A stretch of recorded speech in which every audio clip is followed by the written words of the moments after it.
I find it difficult to accept your theory that Colorado 2 rested on the undue influence rationale.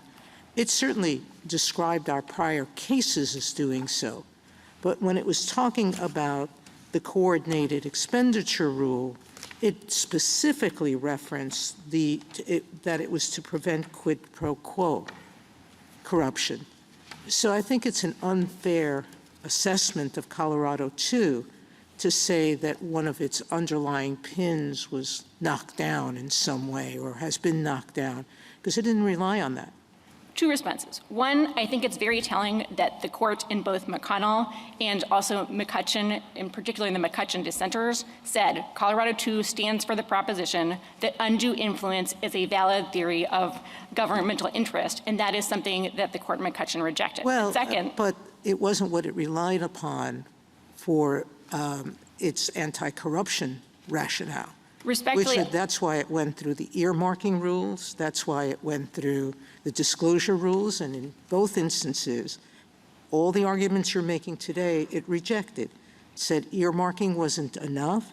And even with the federal changes with respect to earmarking, the nods and winks that Justice Kavanaugh pointed to don't even need to be accepted as a possibility.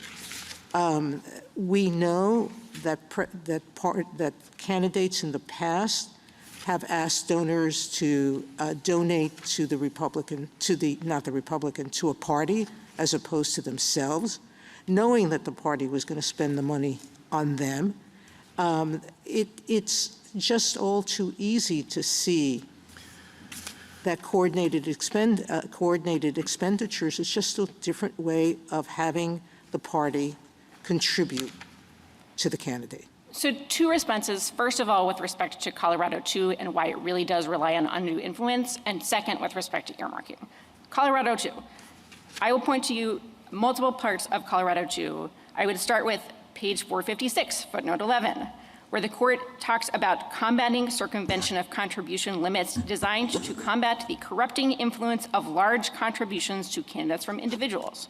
Or page 460, where Colorado 2 is focused on the idea that a candidate enjoying the patronage of affluent contributors would have a strong incentive to promote circumvention as a step towards reducing the number of donors requiring time-consuming cultivation.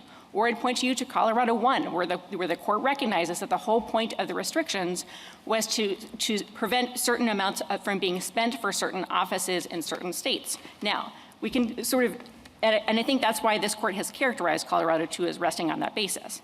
Earmarking. I think that just reflects. Well, if I could just, Ms. Harris, I mean,